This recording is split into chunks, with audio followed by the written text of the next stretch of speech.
Welcome back to all of you on मेरी स्टडी। कैसे हैं आप सभी। आशा करती हूँ कि आप सभी बेहतर ढंग से पढ़ रहे होंगे और जितना भी मैं आपको करा रही हूँ उसे रिवाइज़ कर रहे होंगे। अगर आपको कोई भी प्रॉब्लम हो रही है या कोई ऐसा टॉपिक है जो आप करना चाहते हैं और आप कंप्लीट नहीं कर पा रहे हैं तो प्लीज़ मुझे कमेंट बॉक्स में ज़रूर बताइएगा। मैं आपका वो टॉपिक कंप्लीट करने में आपकी मदद ज़रूर करूँगी। तो आज जिस टॉपिक पर हम चर्चा करने जा रहे हैं, हम कंप्लीट कर रहे हैं मध्यकालीन भारत का इतिहास, जिसमें हम आज पढ़ने जा रहे हैं मोहम्मद गौरी के बारे में। मोहम्मद गौरी के बारे में जो भी है आज हम विस्तार पूर्वक पढ़ेंगे, क्योंकि जितने भी बाहरी आक्रमण हुए उनमें मोहम्मद गौरी ही एक ऐसा व्यक्ति हुआ जो भारत में साम्राज्य विस्तार की नीति से आया था।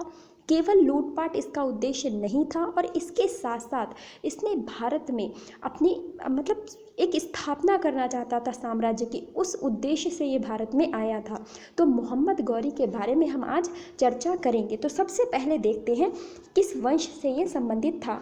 तो गौरी वंश की अगर नींव की बात करते हैं तो अलाउद्दीन जहान सोज नाम का व्यक्ति था।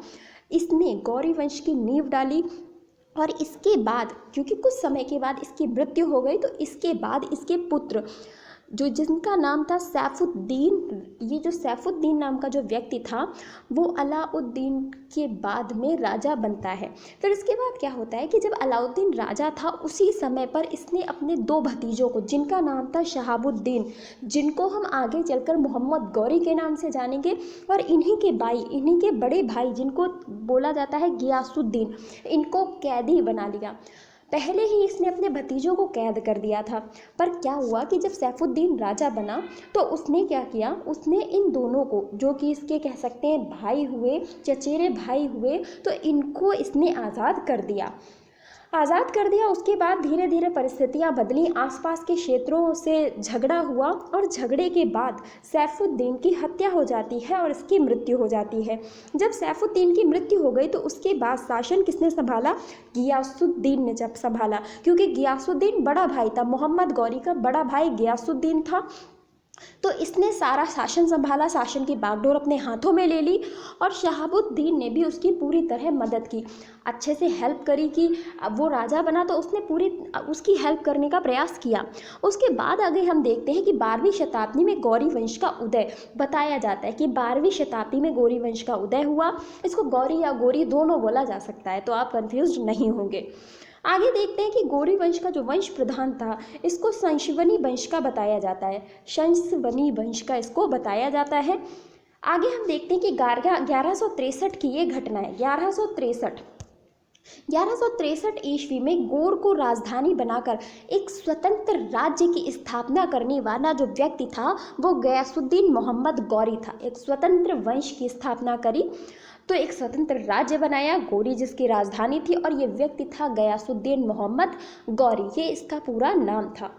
आगे इसके बारे में हमें पता चलता है कि 1173 ईस्वी में गियासुद्दीन ने मोहम्मद गौरी को गौर का क्षेत्र सौंप दिया, जो कि इसकी राजधानी थी, और स्वयं गजनी पर अधिकार कर ख्वारिज्म के विरुद्ध संघर्ष शुरू किया। आसपास के क्षेत्रों के साथ संघर्ष जारी रहता था, जो आसपास के क्षेत्र में राजा रहते थे उनके साथ संघर्ष होता रहता था।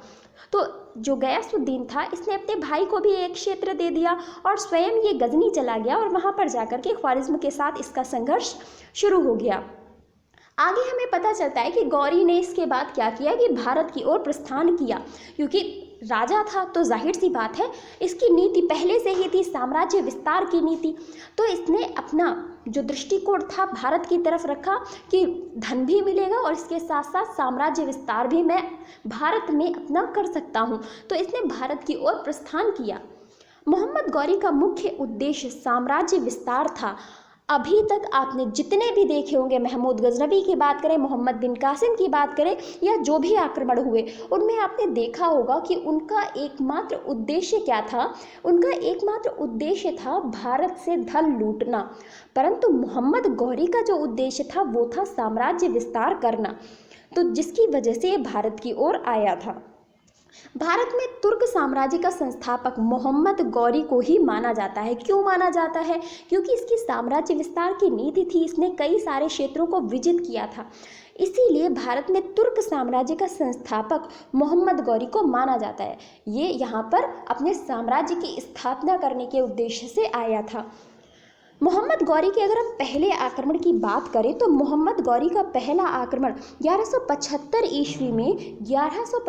ईस्वी में मुल्तान में हुआ था और वहाँ पर कहते हैं कि ये लोग इनके अकॉर्डिंग कहते हैं इस्माइलियों के विरुद्ध इन्होंने किया था। परंतु कहीं कहीं ये भी लिखा मिलता है कि शिया लोग के जो शिया मुस्लिम धर्म के लोग थे वो वहाँ रहा करते थे और उनके विरुद्ध ये अभियान किया गया था, क्योंकि मोहम्मद गौरी जो था वो इस्लाम धर्म को मानने वाला था, परंतु इसमें भी शिया और सुन्नी थे, तो ये सुन्नी वंश का समर्थक था, ये जो सुन्नी संप्रदाय था उनका समर्थक था। और यहाँ पर जो मुल्तान में जो लोग रह रहे थे कहा जाता है कि वो शिया के समर्थक थे, इसीलिए उनको हराया और वहाँ पर मुल्तान पर अधिकार कर लिया। कब किया? तो 1175 में मुल्तान पर अधिकार किया और ये इसका पहला आक्रमण था। आगे हमें देखने को मिलता है 1178 में इसका दूसरा आक्रमण गुजरात पर, बहुत इम्पॉर्टेंट है गुजरात पर। इस इम्पॉर्टेंट क्यों बन जाता है? क्योंकि ये जो आक्रमण था इसमें इसको पराजय मिली थी, ये परास्त हुआ था। और ये किसके विरुद्ध था ये आपको याद रखना है, ये था मूलराज द्वितीय के विरुद्ध। गौरी और मूलराज द्वितीय, जिनको भीम द्वितीय भी कहा जाता है, तो इनके साथ ये युद्ध हुआ था। और इस युद्ध में कहा जाता है कि मूलराज द्वितीय ने अपनी मां नायिका देवी के नेतृत्व में आबू पर्वत के निकट मोहम्मद गौरी को परास्त किया था। ये इसकी एकमात्र पराजय थी। और एक पराजय इसकी और हुई पृथ्वीराज चौहान के साथ, परंतु पृथ्वीराज चौहान के साथ 2 युद्ध हुए थे, जिसमें दूसरे में पृथ्वीराज चौहान ने अपने प्राणों को खो दिया था। इसीलिए ये युद्ध जो है बहुत महत्वपूर्ण माना जाता है, जिसमें मोहम्मद गौरी को बुरी तरह से परास्त किया था। किसने? मूलराज द्वितीय ने, और अपनी मां नायिका देवी के नेतृत्व में इन्होंने पराजित किया था। तो ये इसकी प्रथम पराजय थी, प्रथम पराजय। आगे हमें देखने को मिलता है कि इसके बाद क्या हुआ कि जब ये क्षेत्र वो जीत नहीं पाया तो इसने सोचा कि गुजरात की तरफ से तो प्रवेश करना मुश्किल है, क्योंकि यहाँ पर मूलराज द्वितीय का शासन चल रहा है। तो अब मैं क्या करूँगा? अब मैं पंजाब की तरफ से प्रवेश करूँगा। तो इसने फिर पंजाब की तरफ से क्षेत्रों को विजित करना प्रारंभ किया और इसने पंजाब पर विजय की योजना बनाई। 1179 से लेकर के 86 के बीच, 1179 से लेकर के 86 के बीच की ये जो घटना है, इसमें इसने पंजाब पर विजय प्राप्त कर ली। बीच बीच में छोटे छोटे क्षेत्रों को विजित करते करते धीरे धीरे पूरे पंजाब पर इसका अधिकार हो गया था। तो कहते हैं 1179 ईस्वी में सियालकोट में, 1179 ईस्वी में सियालकोट जो कि पाकिस्तान का क्षेत्र है, यहाँ पर इसने अधिकार कर लिया। इसके बाद 1181 में लाहौर का क्षेत्र जो है, लाहौर का क्षेत्र पाकिस्तान में चला गया है, जो कि पहले पंजाब का भाग बताया जाता था। और 1189 ईस्वी में भटिंडा पर इसने अधिकार कर लिया था। ये मोहम्मद गौरी ने कब किस क्षेत्र पर अधिकार किया, ये आपसे हो सकता है कि मिलान में पूछा जा सकता है कि कब किस क्षेत्र पर अधिकार किया था, तो इसे आप याद रख सकते हैं। कहते हैं कि इन विजयों के बाद मोहम्मद गौरी का सामना हुआ था पृथ्वीराज चौहान से। पृथ्वीराज चौहान एक बहुत ही कुशल शासक थे। इनके साथ जब सामना हुआ तो पहली बार जब सामना हुआ तो वो था तराइन का प्रथम युद्ध। कौन सा? तराइन का प्रथम युद्ध, जो कि हुआ था 1191 ईस्वी में। तराइन का प्रथम युद्ध कब हुआ था? 1191 ईस्वी में मोहम्मद गौरी और पृथ्वीराज चौहान के बीच में हुआ था, जिसमें जो विजय प्राप्त हुई थी वो मोहम्मद गौरी को ना प्राप्त होकर के पृथ्वीराज चौहान को प्राप्त हुई थी। तो तराइन के प्रथम युद्ध में जो जीता था वो कौन जीता था? पृथ्वीराज चौहान जीते थे। पृथ्वीराज चौहान ने इतनी बुरी तरह से मोहम्मद गौरी को परास्त किया कि मोहम्मद गौरी को स्वयं के प्राण बचाने के लिए यहाँ से भाग कर जाना पड़ा।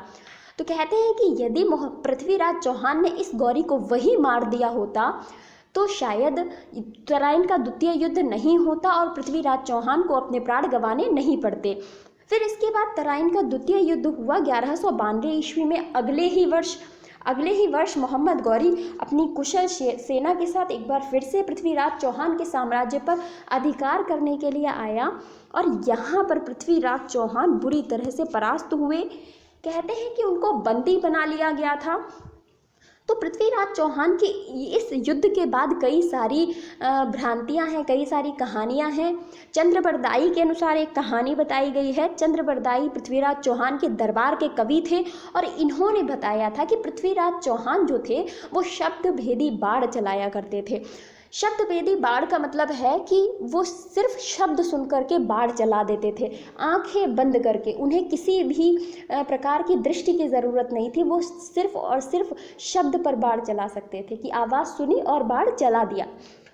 तो कहते हैं कि चंद्रबरदाई के अनुसार ऐसा बताया गया है कि जब पृथ्वीराज चौहान को बंदी बना लिया गया था तो मतलब इनके द्वारा या किसी के द्वारा ऐसा वर्णन किया गया कि इतनी दूरी पर मोहम्मद गौरी बैठा हुआ है, इस तरीके से कुछ एक पूरी पंक्ति है। तो इतनी दूरी पर बैठा हुआ है और पृथ्वीराज चौहान ने सुनते ही बाढ़ चला दिया, जिसके बाद कहते हैं मोहम्मद गौरी की भी मृत्यु हो गई थी, ऐसा चंद्रबरदाई कहते हैं। परंतु कुछ और भी कहानियां हैं जिनके अनुसार ऐसा कहा जाता है कि पृथ्वीराज चौहान को मोहम्मद गौरी ने बंदी बना लिया था और इनकी हत्या कर दी। पर कुछ ये भी मानते हैं कि पृथ्वीराज चौहान को जो मोहम्मद गौरी थे इन्होंने एक क्षेत्र सौंपा था और उस पर शासन करने के लिए छोटा सा एक क्षेत्र दे दिया था। अब अलग अलग कहानियां हैं जिनके बारे में पृथ्वीराज चौहान के बारे में जिसकी सत्यता की पुष्टि कहीं भी नहीं की गई है, तो हमें सारी कहानियों के बारे में पता चल जाता है। आगे हम देखते हैं तो हमें पता चलता है कि 1194 में भी एक युद्ध हुआ जिसको चंदावर का युद्ध कहते हैं। कौन सा युद्ध कहते हैं? तो चंदावर का युद्ध कहते हैं, जो कि हुआ था राजा जयचंद्र और गौरी के बीच में, जिसमें गौरी की विजय हुई थी और जयचंद्र हार गए थे। ये जो जयचंद्र थे ये कन्नौज के गढ़वाल वंश के राजा थे, तो इन्हीं के विरुद्ध ये युद्ध हुआ था। और ये जो कन्नौज का क्षेत्र था इसी के आसपास के क्षेत्र में बनारस का क्षेत्र भी लगता था। और यहाँ बनारस के जो जब चंदावर का युद्ध हुआ इसके बाद मोहम्मद गौरी ने बनारस पर भी अधिकार कर लिया और यहाँ पर बहुत ही धन लूटा, मंदिरों को नष्ट कर दिया। बनारस एक बहुत ही पुराना शहर है, प्राचीन शहर है, यहाँ पर बने हुए मंदिर काफ़ी ज़्यादा प्राचीन है। तो कहते हैं कि यहाँ पर भी मंदिरों को बहुत ही ज़्यादा मोहम्मद गौरी ने क्षति पहुँचाई थी। इसके बाद आगे हमें पता चलता है कि 1203 ईस्वी में अपने भाई की मृत्यु, गयासुद्दीन की मृत्यु के बाद इसने भारत में अपने जो भारत का विजित क्षेत्र था वो अपने गुलामों को सौंप दिया और ये वापस से अपने देश को चला गया। गजनी और गौरी इसका क्षेत्र था ना, गजनी और गौर, उन क्षेत्रों में ये वापस चला गया। अब जब गुलामों की बात आई है तो इनके गुलामों का नाम तो हमें जानना बहुत ही ज़रूरी है, क्योंकि आगे भारत पर शासन कौन करेगा? इनके गुलाम आगे भारत पर शासन करेंगे। तो इनके जो कुछ 2 गुलाम थे वो बहुत ही प्रसिद्ध थे, जिसमें एक नाम था कुतुबुद्दीन ऐबक का, जो आगे चलकर गुलाम वंश की स्थापना करेंगे। तो इनके बारे में देखते हैं कि गौरी ने ऐबक की मदद से ही चंदावर का युद्ध जीता था और गौरी ने अपने विजित क्षेत्रों का इसको शासक बना दिया था। जो भी विजित क्षेत्र थे उनका इसे शासक नियुक्त किया था। इसके साथ साथ हमें पता चलता है कि 1195 में कुतुबुद्दीन ऐबक ने भीम द्वितीय के ऊपर युद्ध किया। इसके साथ भीम द्वितीय, जो कि ऑलरेडी कह सकते हैं मोहम्मद गौरी को हरा चुका था, तो ये उससे युद्ध करने पहुंच गया ऐबक, परंतु यहाँ पर ऐबक को पराजय का सामना करना पड़ा। भीम द्वितीय ने इसको भी हरा दिया, पर फिर भी ये शांत नहीं बैठा, एक बार फिर से ये युद्ध करने पहुंच गया और फिर से इसको विजय प्राप्त नहीं हुई। 1197 में भी भीम द्वितीय ने इसको हरा दिया। लेकिन कहते हैं ना कि बार बार युद्ध करने से भीम द्वितीय के पास संपत्ति भी नहीं रह गई थी और शक्ति भी लगभग क्षीण हो चुकी थी, खत्म हो चुकी थी शक्ति। फिर उसके बाद क्या हुआ कि भीम द्वितीय की मृत्यु हो गई और उसकी मृत्यु के बाद धीरे धीरे क्षेत्र जो है इनके अधिकार में आ गया। तो ऐबक ने फिर उसकी मृत्यु के बाद उस क्षेत्र पर अधिकार कर पाया। 1203 में इसने कालिंजर विजय की। कालिंजर में उस समय चंदेल शासक परमर्दी देव का शासन चल रहा था, तो परमर्दी देव के विरुद्ध ये ऐबक ने युद्ध किया और इस युद्ध के बाद कालिंजर विजय कर ली गई। आगे हम देखते हैं गौरी का जो दूसरा बहुत ही प्रसिद्ध गुलाम, जिनका नाम था इख्तियारुद्दीन मोहम्मद बख्तियार खिलजी। ये इसका पूरा नाम था और अभी तक आपने इसका सिर्फ शॉर्ट नेम सुना होगा, बख्तियार खिलजी। तो इसका पूरा नाम है इख्तियारुद्दीन मोहम्मद बख्तियार खिलजी। और यही वो व्यक्ति है जिसने बहुत ज़्यादा क्षति पहुंचाई है भारतीय संस्कृति को, जो भी भारतीय संस्कृति के ग्रंथ थे उनको। अब आपको पता चलेगा कि किस प्रकार से। तो कहते हैं कि बिहार और बंगाल पर विजय प्राप्ति का जो श्रेय था वो बख्तियार खिलजी को जाता था। ये वो क्षेत्र था जहाँ पर किसी ने भी प्रवेश नहीं कर पाया था, लेकिन यहाँ पर बंगाल और बिहार पर जहाँ लक्ष्मण सेन का शासन चलता था, ये उनके क्षेत्र में पहुँच गया और वहाँ लक्ष्मण सेन को हरा करके इसने बिहार और बंगाल पर अधिकार कर लिया। इसके अलावा बिहार में नालंदा विश्वविद्यालय, ऊपर विक्रमशिला विश्वविद्यालय और ओदंतीपुर विश्वविद्यालय, इन तीनों ही विश्वविद्यालयों को बुरी तरह से इसने नष्ट कर दिया। तो यहाँ पर जो पुस्तकालय थे, बने हुए पुस्तकालय, जिनमें हमारे न जाने कितने ही ग्रंथ रखे हुए थे, कितने ही पुरानी पुस्तकें रखी हुई थी जो आज हमारे पास उपलब्ध नहीं हैं, उनको इसने जला दिया था। और ऐसी एक कहानी सुनने में आती है कि किसी एक विश्वविद्यालय के पुस्तकालय को इसने जब जलाया था तो उस विश्वविद्यालय का पुस्तकालय लगभग 6 माह तक जलता रहा था। इतनी सारी किताबें, इतने सारे ग्रंथ उस पुस्तकालय में रखे हुए थे। तो इस प्रकार से इसने हमारी, कह सकते हैं, पुराने ग्रंथों को, हमारे इतने प्राचीन ज्ञान को नष्ट कर दिया। पता नहीं कैसी सोच के साथ ये लोग आते थे और पूरा का पूरा ज्ञान ही नष्ट करके चले जाते थे, और ये करने में इन्हें पता नहीं क्या मिल जाता था।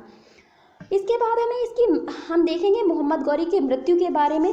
तो 1206 ईस्वी में खोखरो जनजाति के विद्रोह को दबाने के लिए मोहम्मद गौरी एक बार फिर से वापस से भारत आया, क्योंकि भारत में उस समय खोखरो जनजाति का विद्रोह चल रहा था। तो इसलिए इसको वापस से बुलाया गया कि आओ और तुम ही वो व्यक्ति हो जो इस विद्रोह को शांत कर सकते हो। तो ये आया और इसने इस विद्रोह को शांत भी किया, परंतु जब ये इस विद्रोह को शांत करके वापस से जा रहा था अपने देश, तो वहीं मार्ग में दयमक के पास इसकी हत्या कर दी गई। मोहम्मद गौरी की हत्या कर दी गई। तो इसकी हत्या हुई थी ऐसा बताया जाता है। आगे हम देखेंगे तो गौरी ने देवी लक्ष्मी की आकृति वाले सिक्के चलाए थे और इनके साम्राज्य को, जो भी इन्होंने साम्राज्य विजित किया था, इनको 3 दासों में बांट दिया गया इनकी मृत्यु के बाद। तो ऐबक को तो भारतीय क्षेत्र मिला था, जो भी दिल्ली और उसके आसपास का क्षेत्र था जहाँ पर गुलाम वंश की स्थापना की गई, तो वो क्षेत्र मिला था कुतुबुद्दीन ऐबक को। इसके अलावा ताजुद्दीन याल्दौस था। ताजुद्दीन याल्दौस को गजनी का क्षेत्र मिला था, जहाँ पर ये वापस से जा रहा था मोहम्मद गौरी, वो क्षेत्र मिला ताजुद्दीन याल्दौज को। और इसके अलावा जो तीसरा इसका सेवक था, जिसका नाम था नासिरुद्दीन कुबाचा, इसको सिंध का क्षेत्र दिया गया था। नासिरुद्दीन कुबाचा, ये तीनों के तीनों इसके गुलाम थे और इसके साथ साथ बख्तियार खिलजी भी इनका गुलाम था।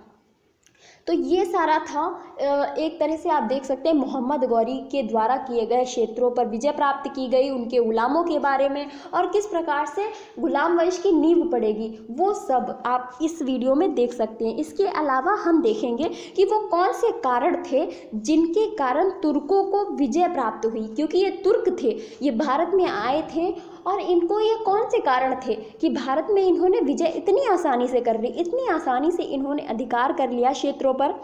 तो वो कारण थे, सबसे पहला कारण था हिंदू समाज की अंदरूनी कमजोरी, कि हिंदू आपस में वर्ण व्यवस्था को ही लेकर लड़ते रह गए।